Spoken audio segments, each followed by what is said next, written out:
अस्सलाम वालेकुम friends and welcome back to my channel. तो सुबह के बज रहे हैं 5:30 और मैं आ गई घर से बाहर बच्चों को ड्रॉप करने स्कूल के लिए। स्कूल बस आने ही वाली है तो 5 मिनट रह गए थे तो सोचा कि सामने पार्क है क्यों ना वॉक कर ली जाए। वैसे तो मैं वॉक इतना नहीं करती हूँ क्योंकि यासिर मुझे छोड़ता ही नहीं है, सुबह मेरे पीछे पीछे वो भी उठ जाता है। तो आज यासिर के पापा की छुट्टी थी तो यासिर को उनके पास छोड़ के मैंने सोचा 5 मिनट में वॉक कर लेती हूँ। घर के सामने ही हमारे ये पार्क है, काफ़ी बड़ा नहीं है लेकिन इतना छोटा भी नहीं है कि बच्चे खेल ना सकें। तो हर शाम को यहाँ पे आसपास के जितने भी बच्चे हैं आते हैं, फुटबॉल खेलते हैं। छोटे बच्चे जो हैं वो झूला झूलते हैं और जो लेडीज़ होती हैं वो थोड़ा अपना वॉक कर लेती हैं। और वीकेंड पे तो मैंने देखा कि फैमिली भी आती है यहाँ पे पिकनिक मनाने के लिए। और सबसे अजीब बात यह है यहाँ की कि यहाँ पे बिल्लियाँ बहुत हैं। हर पार्क में आपको 15 से 20 बिल्लियाँ मिल जाएंगी और काफ़ी खूबसूरत हर तरह की बिल्ली आपको मिल सकती हैं यहाँ पे। तो पहले तो मैंने सोचा कि शायद ये अजीब वाक़या है, लेकिन जब मैं 2-3 पार्क इस तरह मैं घूमने गई तो वहाँ पे मैंने बिल्लियों की तादाद देखकर अंदाज़ा लगा लिया कि यहाँ पे बिल्लियों का बहुत ख्याल रखा जाता है। बिल्लियों का, बर्ड्स का बहुत ख्याल रखा जाता है। इवन सड़कों के किनारे पे आपको बर्ड्स काफ़ी मिलेंगी क्योंकि वहाँ पे काफ़ी बर्ड्स फूड दिया जाता है। और पार्क में हमेशा रात को यहाँ पर मैंने देखा कि बिल्लियों को खाना दिया जाता है। आसपास के जो भी लोग हैं यहाँ पर बिल्लियों का ख़ास ख्याल रखते हैं, उनको खाना देते हैं, उनका पानी का इंतज़ाम करते हैं। और यहाँ पर बिल्लियों को सताया नहीं जाता जैसे कि हमने देखा इंडिया में या फिर दूसरे मुल्कों में बिल्लियों को बहुत सताया जाता है और बर्ड्स को बहुत सताया जाता है, लेकिन यहाँ पर ऐसा नहीं है। बहुत ख्याल रखा जाता है बर्ड्स का और बिल्लियों का। अब गर्मियाँ इतनी हो गई हैं तो इनके लिए पानी का इंतज़ाम कर रखा है। हर जगह यहाँ पर पानी रखा जाता है बिल्लियों के लिए। देखिए आप पेड़ के नीचे जो रखा है कंटेनर, ये पानी का कंटेनर है। यहाँ पर देखिए बिल्लियों का काफ़ी यहाँ पर जैसे दूध पड़ा हुआ है तो कोई कोई लोग दूध डाल देते हैं, कुछ पानी रख देते हैं अपने हिसाब से। यहाँ पर जैसे गोश्त वगैरह भी बचता है तो यहाँ पर लोग डाल देते हैं बिल्लियों के लिए। और एक दो तो हमने भी इंतज़ाम कर रखा है बिल्लियों का खाने के लिए, जैसे कि मैंने पिछले वीडियो में बताया कि मैंने भी अपने घर में कैट फूड ला के रख रखा है। जो भी बिल्ली दरवाजे पर आती है मैं उसे कैट फूड दे देती हूँ। तो वॉक करने के बाद मैं आ गई घर में। अच्छा, भूख इतनी लग रही थी तो समझ में नहीं आ रहा था क्या बनाया जाए। तो ये चीज़ रखी हुई थी अलमराई की, तो मैंने ब्रेड बस सेक कर और वही खा ले चाय के साथ। काफ़ी मज़े की लगी। पहले तो मैं बटर लगाती थी, लेकिन जब से मैंने ये ट्राई किया है मुझे यही पसंद आता है। इसका टेस्ट बहुत क्रीमी होता है। टेमू साइट से मैंने कुछ प्रोडक्ट ऑर्डर किए थे तो 3 पार्सल थे, तो तीनों एक साथ आ गए थे। तो सोचा कि नाश्ता करने के बाद मैं 1 बाय 1 खोल के दिखाऊंगी वीडियो में। तो कुछ तो मैंने ओपन कर लिए थे, कुछ मैंने ऐसे ही पैकेट में ही शो करे हैं। इंशाल्लाह जब टाइम मिलेगा तो मैं खोल कर दिखाऊंगी और उसको यूज़ करके भी बताऊंगी कि क्या प्रोडक्ट है, क्या मंगाया मैंने। तो अभी मैं जल्दी जल्दी बस निकाल रही हूँ। ये छोटे छोटे प्रोडक्ट्स थे, तकरीबन ये होंगे मुश्किल से 25-30 प्रोडक्ट्स होंगे छोटे छोटे से। तो तीनों ही पार्सल में थे और एक साथ आ गए थे, तो समझ नहीं आ रहा था कि मैं सब ओपन करके दिखाऊंगी तो बहुत टाइम लग जाएगा। तो बस मैंने रैंडमली ऐसे ही जल्दी जल्दी रख कर वीडियो बना ली और आराम से इंशाल्लाह आपको दिखाऊंगी किसी वीडियो में कि मैंने क्या क्या मंगाया था टेमू से। दोस्तों ये जो टेमू साइट है ये इसी तरह की जैसे हमारे इंडिया में मीशो है, फ्लिपकार्ट है या अमेज़ोन है, तो यहाँ पर ये काफ़ी मशहूर है। छोटी मोटी चीज़ों के लिए काफ़ी मशहूर है, जैसे कि 1 से 5 रियाल के दरमियान काफ़ी अच्छी चीज़ें मिल जाती हैं छोटी मोटी घर के यूज़ की। वैसे तो मैंने किचन के यूज़ की काफ़ी चीज़ें मंगाई हैं यहाँ पे और कुछ डेकोरेशन का सामान भी मंगाया है, वो भी अच्छा मिल जाता है रीज़नेबल प्राइस में। बस इसमें एक प्रॉब्लम ये है कि डिलीवरी की जो टाइम है वो बहुत लंबा कर देते हैं, जैसे कि 15-20 दिन लग जाते हैं। तो ये जो मैंने ऑर्डर किए थे ये तकरीबन 1 महीने पहले किए थे और 1 महीने बाद मुझे अवेलेबल हुआ है ये। तो बस यही परेशानी है, इसलिए मैं बहुत कम करती हूँ यहाँ पर ऑर्डर। वैसे तो अमेज़ोन बहुत अच्छा जा रहा है, यहाँ पर अमेज़ोन में बहुत अच्छी चीज़ें मिल जाती हैं और विदिन 2 डेज़ में डिलीवरी हो जाती है। इस बार मैंने यहाँ से ऑर्डर किए हैं आर्टिफिशियल फ्लावर्स, कुछ डेकोरेशन की चीज़ें। तो कुछ चीज़ें मैंने लगा ली हैं, वो मैं आपको दिखा दूँगी वीडियो में। कुछ चीज़ें मैंने अभी ओपन नहीं की हैं क्योंकि जब मैं ओपन करती हूँ तो यासिर आगे बहुत ज़्यादा मुझे परेशान करता है। तो मैंने कहा जब ये यासिर सोएगा तब मैं ओपन भी कर दूँगी और वीडियो भी बना लूँगी।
तो अभी बच्चों की रूम के लिए मैंने ये फ्लावर वेस और ये आर्टिफिशियल फ्लावर्स निकाल लिए थे।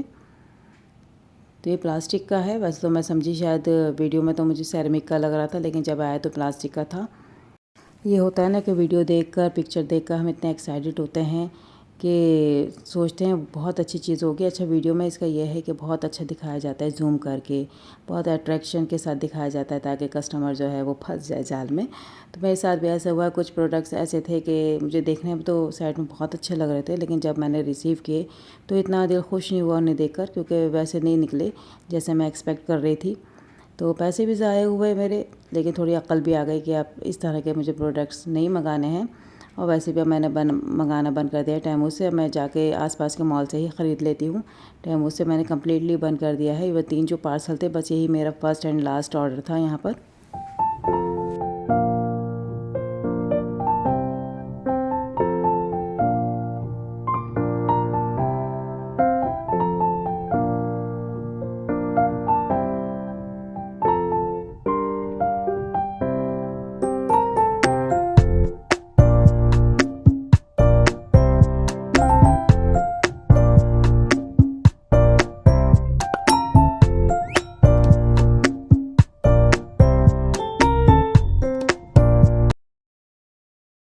टेमू से मेरा ये एक्सपीरियंस ज़्यादा कुछ ख़ास अच्छा नहीं रहा। लोग तो बहुत तारीफ़ करते हैं, लेकिन मैंने पर्सनली देखा है कि ज़्यादा ख़ास यहाँ पर सामान नहीं होता। बस आप छोटा मोटा तो मंगा सकते हो, वो सही है, लेकिन कुछ आप बड़ा मंगाते हो, एक तो महंगा बहुत है, दूसरा ये है कि डिलीवरी की टाइमिंग बहुत इन्होंने लंबी कर रखी है, और क्वालिटी वाइज भी ज़्यादा अच्छा नहीं है।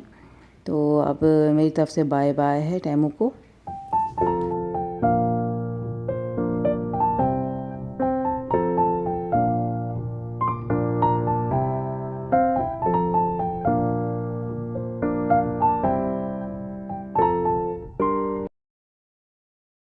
अब देखिए दोस्तों, ये फ्लावर वेस जो रिदा लगा रही है अपनी अलमारी में, इतने हल्के हैं कि बार बार लुढ़क रहे थे, क्योंकि प्लास्टिक के हैं। तो मैं समझी सिरेमिक के हैं। अच्छा, देखने में आपको लग रहा होगा ये बहुत अच्छे भारी हैं, लेकिन बहुत ही लाइट वेट हैं। तो बड़ी मुश्किल से इसने सेट किया है कॉर्नर में। ये टाइम हो रहा है तकरीबन 2 बज रहे हैं, लंच का टाइम है। तो मैं आ गई किचन में देखने के लिए क्या बनाना है लंच में। ये रात को मैंने काट कर रख लिया था पपाया, तो वो भी मैं अब लंच में दे दूँगी, बच्चे खा लेंगे। तो आज लंच में मैंने बनाया है मटर पनीर की सब्ज़ी। पूरा मैंने डन कर दिया, बस आखिर में कसूरी मेथी डालती हूँ और डालती हूँ गरम मसाला पाउडर। ये 2 चीज़ें लाजमी डालती हूँ मैं। पुदीने की पत्तियाँ जो मैंने सुखा कर रखी थी, उसका पाउडर मैंने बना लिया था, वो भी 1 चुटकी डाल देती हूँ, उससे भी बहुत अच्छा फ्लेवर खुल कर आता है। और साथ ही में मैंने बनाया था मेथी पालक चिकन, जो कि मैंने लास्ट वीडियो में बताया था। तो वो भी मैंने यहीं पर सर्व कर दिया था। 2 चीज़ें मैंने तैयार कर रखी थी लंच के लिए। अब डिनर के लिए बस एक दाल बना लूँगी, वो साइड डिश होगी। काफ़ी दिनों से सोच रही थी मेहंदी लगाने की। बाल इतने ख़राब हो रहे थे, रफ़ हो रहे थे। इंडिया में थी तो 15 दिन बाद मैं अप्लाई करती थी हिना, लेकिन जब से मैं यहाँ पर आई थी रियाद में, तो मुझे टाइम ही नहीं मिल पा रहा था कि मैं अपने बालों का केयर कर सकूँ।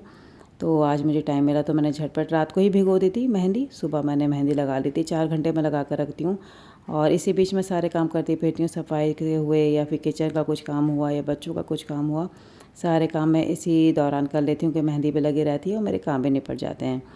तो फिर मेरी सफाई का ही काम था मेन। तो जब बच्चे स्कूल चले जाते हैं और हस्बैंड जाते हैं ऑफिस, तो सबसे पहला जो काम होता है वो मेरा होता है सफाई का। जब घर और किचन साफ़ सुथरा होता है, फिर मैं जाती हूँ खाने की तरफ। और जब गंदा होता है घर, तब तक मेरा दिल भी नहीं करता है कि मैं कुछ और काम करूँ। तो पहला काम मैं निपटाती हूँ अपने घर की सफाई का। तो ये आप जो देख रहे हैं बाथरूम है, ये बच्चों का बाथरूम है। तो मैंने वीडियो में कभी दिखाया ही नहीं कि बाथरूम किस तरह है। तो ये बच्चों का जो बाथरूम था वो बड़ा था। हमारे रूम में जो अटैच बाथरूम है वो थोड़ा सा छोटा है, तो वो हमने लिया है अटैच बाथरूम वाला रूम, और बच्चों को दिया है हमने ये वाला, ताकि उनका कमरा भी बड़ा है और बाथरूम भी बड़ा है। तो यहाँ पर मैंने क्लीन कर लिया था अपना बेडरूम, बेडशीट सही कर ली थी, और नीचे भी सबको सही सूत करके ड्रेसिंग टेबल भी साफ़ कर ली थी। तो कुछ नोट वगैरह पड़े थे, हस्बैंड छोड़ कर चले गए थे, तो वही मैं देख रही थी। तो मैंने सोचा कि आपको भी दिखाऊं कि यहाँ पे किस तरह के नोट होते हैं, किस तरह का प्रिंट होता है नोट्स पे। तो यहाँ पर 200 का दिखा रही हूँ मैं आपको। ये 10 रियाल है, सऊदी रियाल, और इसके ऊपर है 100 रियाल सऊदी रियाल SR, और इसके बाद है 500 रियाल। ये देखिए बैक साइड भी दिखा रही हूँ, इस तरह का प्रिंट हुआ है। बहुत ही खूबसूरत लगते हैं यहाँ के नोट। और ये 10 रियाल है, जो कि तकरीबन इंडियन होगा 23 रुपये। और ये है 200 रियाल, 200 रियाल। तो ये भी बड़ा खूबसूरत नोट लगते हैं यहाँ पे। जैसे हमारे इंडिया में रंग बिरंगे हो रहे हैं, यहाँ पर भी बहुत अच्छे खूबसूरत से नोट होते हैं। तो ये कॉइन्स हैं 2 रुपये का, 1 रुपये का और 50 पैसे का। तो मैं आपको बता देती हूँ, यहाँ पे रियाल बोले जाते हैं 1 रियाल, और 50 को हलाला बोलते हैं, 50 हलाला। वैसे तो अरबी में ही सब लैंग्वेज होती है यहाँ की, जितने भी मेन है लैंग्वेज वो अरबिक है। मोस्टली लोग जो हैं वो अरबिक बोलते हैं, इंग्लिश बहुत कम आती है लोगों को, तो हमें भी सीखना पड़ेगी। तो हल्का हल्का हस्बैंड बोलते हैं तो मैं उनका सुनती रहती हूँ और सीखती रहती हूँ। कॉइन्स भी बड़े खूबसूरत हैं यहाँ के, तो काफ़ी जमा हो गए मेरे पास कॉइन्स। तो जब भी हम मॉल जाते हैं वहाँ पे वेंडिंग मशीन है बॉल की और च्युइंगम की, तो जब बनाया जाती है मेरे साथ तो लाजमी उसको 1-2 कॉइन लेना ही होते हैं। तो 2 रियाल का और 1 रियाल के कॉइन से वो बॉल निकाल के इंजॉय करती है, और यासिर भी ले लेता है मुझसे। तो कॉइन तो हमेशा मेरे पर्स में रहते ही हैं। तो बस ये निपटाने के बाद रूम का काम में आ गई किचन में। ये रात भर के बर्तन थे, और यहाँ पर देखिए 2 सिंक दिए हुए हैं, बड़े बड़े 2 सिंक दिए जाते हैं हर फ्लैट में। और यहाँ पर जो ये ड्रेनेज का जो सिस्टम है बहुत ही मुझे अच्छा लगा। ये बास्केट होती है छोटी, तो पहले मैं क्या करती हूँ, पहले इस तरह के सारे जितना भी मैस होता है सब निकाल के बास्केट में, जितना भी कूड़ा आता है उसको क्लीन कर लेती हूँ। उसके बाद मैं वॉश करती हूँ बर्तन। इससे ये होता है कि बर्तन तो साफ़ हो ही जाते हैं, जो कचरा होता है वो जमा नहीं होता, इस जाली में आ जाता है, आप इजीली आप फेंक सकते हो। बस ये सबसे बढ़िया बात लगी मुझे यहाँ पे। इंडिया में क्या होता था कि इस तरह की जालियाँ नहीं होती, वो जितना भी हम धोते हैं जितना भी कूड़ा है वो फंस जाता है जाली में और नाली बंद हो जाती है। तो ये बड़ा मसला होता था वहाँ पर, लेकिन अल्लाह का शुक्र है यहाँ पर इन मसलों से मैं बची हुई हूँ। और सिंक भी इतने बड़े बड़े दिए हैं कि एक में आप धो लें और दूसरे में आप वॉश करके रख लें ताकि वो ड्राई हो जाए। तो बड़ा मुझे आराम मिलता है इस चीज़ से। और मैंने पिछले वीडियो में दिखाया था, लास्ट टू लास्ट वीडियो में शायद, कि इसके ऊपर भी एक जगह दे रखी है बर्तन सुखाने की, वहाँ आप लगा लो तो बर्तन सूख जाते हैं। और गर्मी इतनी है कि विदिन 1 से 2 घंटे में बर्तन आराम से सूख जाते हैं, फिर आप उन्हें सेट कर सकते हो। तो ये बर्तन का काम निपटाने के बाद फिर मैं इसको क्लीन कर लेती हूँ। गीले कपड़े से जहाँ जहाँ पानी जमा हुआ है वो लाजमी मुझे क्लीन करना होता है, वरना वहाँ पर यह येलोइश थोड़ा सा कलर आने लगता है और पानी में स्मेल भी आने लगती है। तो मैं हमेशा ध्यान रखती हूँ इस बात का कि कहीं पर भी पानी जमा ना हो।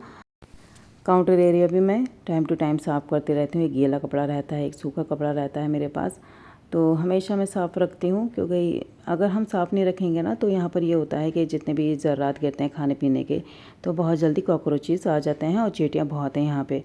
क्योंकि मैं जो रहती हूँ, मैं फ्लैट में नहीं रहती, विला में रहती हूँ। यहाँ पे एक विला में 4 सेक्शन हुए हुए हैं, तो एक सेक्शन में हम रहते हैं, एक पार्ट में, मतलब 4 पार्ट हैं एक विला के। तो 3 में रहते हैं दूसरे लोग, एक में हम लोग रहते हैं। तो हमारा यही काम है कि सफाई को बड़ा ध्यान रखते हैं, क्योंकि यहाँ पे कॉकरोच इतने आ जाते हैं कि अगर ज़रा से भी आप खाना छोड़ देंगे, रात भर की सफाई ना करें, तो अगले दिन आपको 2-3 कॉकरोच आराम से मिल जाएंगे। तो बस जब भी मैं यहाँ पर शिफ्ट हुई थी, मैंने सोच लिया था कि मुझे बिल्कुल भी गंदगी नहीं फैलानी है। क्योंकि मैं जब दुबई में रहती थी तो रात में कभी कभार ऐसा होता था, थकान की वजह से मैं सफाई नहीं कर पाती थी, ऐसे ही सो जाती थी। तो अगले दिन मुझे किचन में 2-3 कॉकरोच मिल जाते थे। तो मैं सफाई का ख़ास ख्याल रखती हूँ किचन में, ख़ास करके, क्योंकि खाना पीना हमेशा मेरा किचन में ही होता है। जितना भी मेरा ग्रॉसरी का सामान है, पेंट्री है, वो सब किचन में ही है। तो बिल्कुल टाइम टू टाइम मैं ध्यान रखती हूँ कि सफाई रहे। और ये जो आप देख रहे हैं गैस चूल्हा, ये जो है कुकिंग रेंज, ये हमेशा 2 टाइम मेरी सफाई होती है। एक तो लंच के बाद सफाई करती हूँ, एक मैं सोने से पहले करती हूँ। और इसी लिक्विड से करती हूँ जो कि मैंने आपको दिखाया। बहुत अच्छा लिक्विड है ये, स्टैंड क्लीनर है। मतलब जो जितना भी स्टेन लगा है या दाग धब्बे हैं या फिर कुछ भी गिर गया है, बहुत आसानी से इसमें रिमूव हो जाता है। बस आपको ये डाल के गीला कपड़ा लगाना होता है, उसके बाद सूखे कपड़े से आप क्लीन कर लीजिए, बहुत जल्दी साफ़ हो जाता है। इसके जो ऊपर की जालियाँ हैं ये भी मैं अच्छे से साफ़ कर लेती हूँ।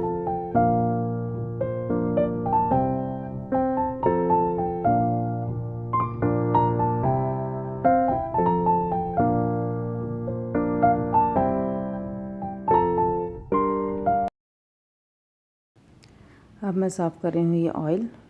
कल मैंने कुछ फ्राई किया था, डीप फ्राई किया था, तो उसी का ये ऑयल बचा था।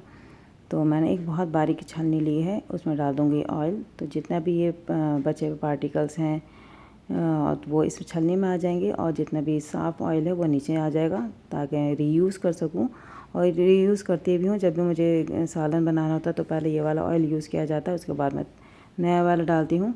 ये देखिए सारा इसमें आ गया है। ये बहुत बारीक छलनी है, बहुत मैं इसीलिए लेकर आई थी इसी यूज़ के लिए कि ऑयल छानूँगी इसमें। बहुत अच्छा काम कर रही है ये, यहीं से मैंने परचेज़ की थी ये। तो मैंने इस छलनी का मैं किसी और चीज़ में यूज़ नहीं करती, ये सिर्फ जो है ऑयल छानने के काम में आती है। तो अब मैंने रख दिया एक तरफ ये ऑयल, और अब साफ़ कर लूँगी किचन काउंटर और उसके बाद मैं दूसरे काम करूँगी। तो यहाँ पर मैं कल गई थी लुलु मॉल, तो वहाँ से मैं आम लेकर आई थी। तो 3 आम लेकर आई थी, समझ में नहीं आ रहा कौन सा आम लिया जाए, इतनी वैरायटी यहाँ पे आम की है। तो बस हस्बैंड से मैंने कह दिया था कि मुझे आम चाहिए, तो वही उन्होंने ही उठाया था ये। लेकिन अनफॉर्चुनेटली इसमें से एक आम बहुत ही ख़राब निकला। ऊपर से तो बड़ा अच्छा लग रहा था लेकिन अंदर से पूरा गला हुआ था। सोचा यूज़ करूं, फिर एक मन में ख़्याल आया कि नहीं बहुत ज़्यादा ये ख़राब हो रहा है, इसे फेंक दिया जाए। तो फिर मैंने इसे फेंक दिया और जो बाकी के 2 आम थे उनको मैंने जल्दी से कट करा और रख दिया कंटेनर में। मैंने सोचा कि ये ना हो कि अगले दिन इनको यूज़ करने का जब टाइम आए तो पता चले ये भी ख़राब हों। तो अल्लाह का शुक्र है ये 2 आम बच गए थे, काफ़ी सही थे। तो मैंने इन्हें कट करके एक कंटेनर में रख रखा है, जब भी मैंगो शेक बनाऊंगी तो इन्हीं का यूज़ करूंगी। काफ़ी वैरायटी है यहाँ पर मॉल में, हर तरह की आम आपको मिल जाएंगे। काफ़ी डिफरेंट कंट्रीज़ के आम भी हैं यहाँ पे। तो हम तो जो लेते हैं मोस्टली वो पाकिस्तानी लेते हैं या फिर इंडियन। ये 2 तरह के आम मुझे बहुत पसंद है, इनका टेस्ट। बाकी जो हैं वो मैंने ट्राई नहीं किए हैं। एक हस्बैंड ले आए थे, काफ़ी खट्टा था, वो खट्टा मीठा उसका टेस्ट था, तो वो मैंगो शेक के काबिल नहीं थे। तो वो मैंने ऐसे ही बच्चों को काट कर दे दिया था, तो बच्चों ने खा लिया था। लेकिन मैंगो शेक के होते हैं वो काफ़ी मीठे मुझे चाहिए होते हैं, तो वो पाकिस्तानी ही या फिर इंडियन ही मैंगोज़ हम लेते हैं। तो बस ये कटिंग करके मैंने रख दिया है कि फ्रिज में, शाम में इंशाल्लाह मैंगो शेक बनाऊंगी बच्चों के लिए।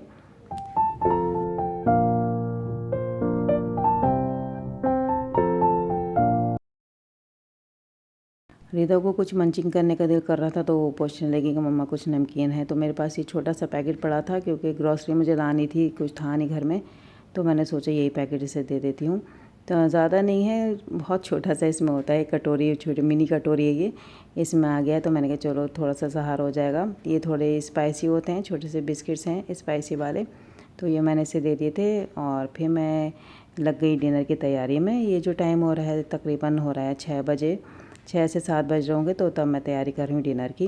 तो आज डिनर में बना रही हूँ मैं कीमा, और लास्ट नाइट मैंने बनाई थी कि भिंडी मसाला, तो वो बच गया था, तो सोचा कि कीमा भुना हुआ कीमा बना लेती हूँ। और इसी में मैं भिंडी मसाला जो बना कर रखा था लेफ्ट ओवर, वो मैं इसमें डाल दूँगी, तो एक नई डिश बन जाएगी। इसी तरह मैं मिक्स एंड मैच करके खाने बनाती हूँ। जब कुछ बच जाता है तो सोचती हूँ कि उसको किस तरह यूज़ किया जाए कि एक नई डिश बन जाए। तो भिंडी को मैं इसमें डाल दूँगी, कीमा भिंडी बन जाएगा। तो यहाँ पर मैंने ऑयल डाला है, वही लेफ़्ट ओवर जो बचाया था ऑयल डाला है, उसमें डाला है मैंने गरम मसाले और ज़ीरा डाल दिया था। उसके बाद मैंने डाल दिया है इसमें प्याज, कटी हुई चॉप प्याज डाल दी थी, चॉप डाल दी थी ग्रीन चिली। जो अच्छे से भुनाई करने के बाद फिर मैंने कीमा डाल दिया था, और डाल दिया था साथ में जिंजर गार्लिक पेस्ट, उसकी भी अच्छे से भुनाई कर ली थी ताकि इसकी स्मेल निकल जाए। उसके बाद उसमें मैंने जो बेसिक मसाले होते हैं सूखे वाले वो डाल दिए, और जैसे कि हल्दी, धनिया, नमक, मिर्च और गरम मसाला मैंने थोड़ा सा भी डाल दिया था, और बाद में बाकी का जो है वो बाद में डालूँगी, क्योंकि गरम मसाले की क्वांटिटी में अगर मैं इस टाइम ज़्यादा डाल दूँगी ना, तो जो कीमा है वो काला काला सा लगेगा। तो कीमा का जो मैं या फिर किसी भी नॉन वेज में या सब्ज़ी में भी इवन गरम मसाला कभी भी आप शुरू में ना डालें, आखिर में डालें, तो उससे ये होता है टेस्ट भी आता है और खुशबू भी आती है। तो यहाँ पर अच्छे से भुनाई करने के बाद पानी डाल दिया था। उसके बाद मैंने लगा दी थी इसका लीड, और 15 मिनट के लिए लो फ्लेम पर छोड़ दिया था। और जितना भी मेरे मसाले खुले हुए थे वो मैंने सारे बंद किए और शेल्फ़ में रख दिए, क्योंकि मैं ऐसे ही करती हूँ। जब खाना निपट जाता है तो मैं ऐसे फैलाती नहीं हूँ, फ़ौरन टाइम टू टाइम मैं समेटने लगती हूँ, क्योंकि स्लैब जो है ये मेरा किचन काउंटर छोटा है, तो इसमें इतना सामान नहीं आता कि बहुत सारी चीज़ें मैं एक साथ करना शुरू कर दूँ। तो जब मेरा एक काम निपट जाता है तो उसका जितना भी फैला हुआ होता है वो समेटने के बाद फिर मैं दूसरा काम करती हूँ। तो जब मेरा डिनर की तैयारी हो गई तो मैंने सोचा मैंगो शेक भी अभी बना कर रख लेती हूँ, सुबह बच्चे भी ले लेंगे। तो बस मैंगो ले लिए मैंने, थोड़े से मैंने बचा लिए थे, और उसमें अब दूध डाल रही हूँ, चीनी डालूँगी और डाल दूँगी बर्फ़ के टुकड़े, और मैंगो शेक बना लूँगी। अच्छा, ये मैंगो जो थे ना वो ज़्यादा पीले नहीं थे, मतलब रंग वाइज देखा तो उनका पीला रंग नहीं आ रहा था। तो मैं क्या लुक वाइज तो अच्छा नहीं लग रहा, तो बच्चों को अच्छा नहीं लगेगा। तो मैंने क्या किया कि मेरे पास फूड कलर्स रखे हुए हैं हर तरह के, इंडिया से लेकर आई थी। मैं जब केक बनाती हूँ तो मैं उसमें डालती हूँ। तो मैंने सोचा कि थोड़ा सा इसमें भी डाल दूँ कलर। तो मेरे पास येलो फूड कलर था, तो वो मैंने लिक्विड फॉर्म में, तो वो मैंने इसमें डाल दिया। तो कलर तो खैर मैंने तो गलती से थोड़ा सा ज़्यादा डाल दिया, तो ज़्यादा ही ब्राइट हो गया था। लेकिन बच्चों ने शौक़ से पिया, क्योंकि देखने में इतना अच्छा लग रहा था अट्रैक्टिव, कि बच्चे आराम से पी गए।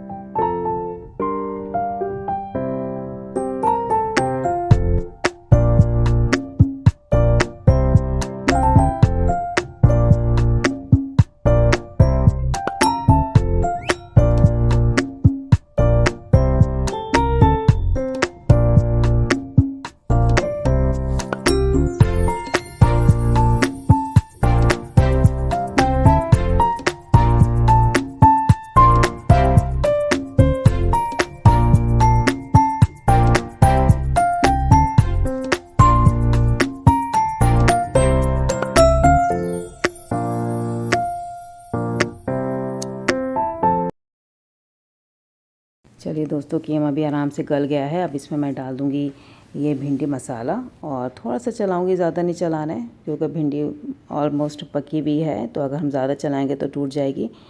और इसके बाद भिंडी मिक्स करने के बाद इसमें मैंने डाल दिया है हरा धनिया कटा हुआ, और ग्रीन चिली, छोटी वाली जो ग्रीन चिली आती है यहाँ पे, पाकिस्तान की होती है वो, तो वो मैं डाल देती हूँ कभी कभार। अदरवाइज़ तो अपनी जो इंडियन होती है वो काट के डाल देती हूँ। इसके जितने भी खड़े मसाले थे वो मैंने निकाल दिए थे। और इसके बाद मैंने हरा धनिया डालने के बाद वो पुदीना का जो पाउडर मैंने बना कर रखा था थोड़ा सा, वो भी डाल दिया था, और गरम मसाला पाउडर। बस ये 2-3 चीज़ें मैंने आखिर में डाल के और कर दिया था इसको तैयार। दोस्तों यहीं तक का था मेरा वीडियो। आई होप आपको पसंद आया होगा। मिलती हूँ आपसे नेक्स्ट टाइम। अपना ख्याल रखिएगा। अल्लाह हाफिज़ एंड सी यू सून।